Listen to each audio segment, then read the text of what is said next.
High, আসসালামু আলাইকুম। এখন আমি আপনাকে দেখাবো যে কিভাবে আপনি আপনার যে অর্ডারগুলো আসবে এটা অর্ডারের ইনভয়েস গুলা পিডিএফ ফরমেটে আপনার মোবাইলে বা পিসিতে সেভ করবেন এবং যেকোনো কাউকে পাঠাইতে পারবেন আপনার ক্লায়েন্টের WhatsApp এ বা ইমেইলে।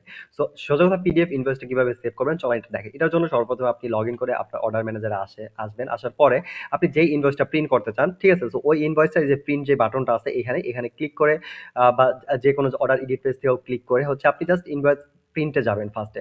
সো প্রিন্ট বাটনে ক্লিক করে প্রিন্টে যখন যাবেন আপনার সামনে এইরকম হচ্ছে আপনার ওভারভিউ আসবে, রাইট? বাট এইখানে আপনি জাস্ট পিডিএফ এ প্রিন্ট করতে চাইলে আপনি যেটা করতে হবে আপনাকে রাইট সাইডে দেখেন এই যে একদম উপরের দিকে সেভ অ্যাজ পিডিএফ যেই অপশনটা আছে এইটার মধ্যে ক্লিক করবেন। এটার মধ্যে ধরেন আপনার প্রিন্টার কানেক্ট থাকে তখন হচ্ছে এই প্রিন্টারটা এইভাবে সিলেক্ট থাকে, রাইট? সো তখন যেটা হয় আপনি যখন এই যে প্রিন্ট বাটনে ক্লিক করেন এখানে থাকে হচ্ছে প্রিন্ট বাটন। সো ক্লিক করলে প্রিন্ট হয়ে যায় আপনার পিডিএফ এ আর সেভ হয় না, রাইট? সো প্রিন্টার যখন কানেক্ট থাকবে তখন এইরকম আসবে। সো আপনি যদি পিডিএফ এ সেভ করতে চান তাহলে যেটা করবেন এইখানে ধরেন যে আপনার প্রিন্টারের যে নামটা থাকবে এটা ডিফল্ট ভাবে সেভ থাকতে পারে। সো আপনি এখানে ক্লিক করবেন। এখানে ক্লিক করলে এই যে দেখেন একটা অপশন থাকবে সেভ অ্যাজ পিডিএফ।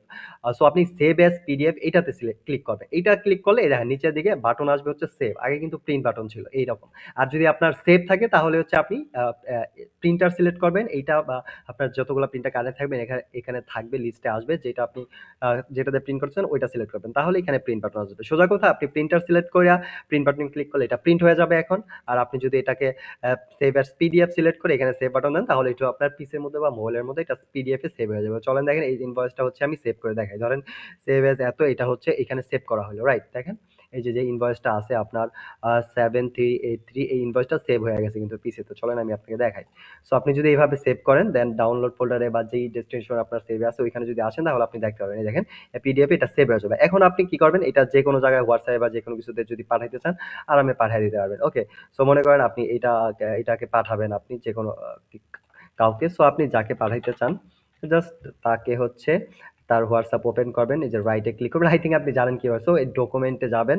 ডকুমেন্টে গিয়ে আপনার যেখানে আছে ওইখান থেকে ধরে যদি এটা ক্লিক করেন তাহলে দেখবেন এটা হচ্ছে আহ, এরকম লোড হবে। দেন হচ্ছে আপনি এখানে সেন্ড বাটন আসবে, এখানে সেন্ড করবেন, সেন্ড হয়ে যাবে এইভাবে ইনভয়েসটা। সো আই থিংক বুঝতে পারছেন। আপনি চাইলে যে স্ক্রিনশট পাঠান এর পরিবর্তে আপনি চাইলে ফুল ইনভয়েসটাও কিন্তু ডাউনলোড করে পাঠিয়ে দিতে পারবেন। এতে করে ফুল ওভারভিউ আপনি পেমেন্ট টেমেন্ট রিসিভ করলে সব ফুল ট্রানজাকশন হিস্ট্রি সহ কিন্তু আপনার ইনভয়েসটা আপনি আপনার চাইলে কাস্টমারকে সেন্ড করতে পারবেন। আই থিংক বুঝতে পারছেন এই ছোট্ট জিনিসটা। তারপর আই থিংক অনেকেই কনফিউজ থাকেন। সো আই থিংক এটা আপনার এখন ক্লিয়ার। আপনি এখন আপনার ইনভয়েস গুলাকে আরামে প্রিন্ট করতে পারবেন এবং আপনার ইচ্ছা মতো যাকে খুশি তাকে সেন্ড করতে পারবেন। তো যাই হোক আজ এ পর্যন্তই। নেক্সট ভিডিওতে আমি আপনাকে আপনার ই-কমার্স ওয়েবসাইটের নিউ কোনো ফিচারের সাথে পরিচয় করায় দিব। সে পর্যন্ত সাথেই থাকেন ফজলে রাব্বি আর স্পাইডার ই-কমার্সের। আসসালামু আলাইকুম।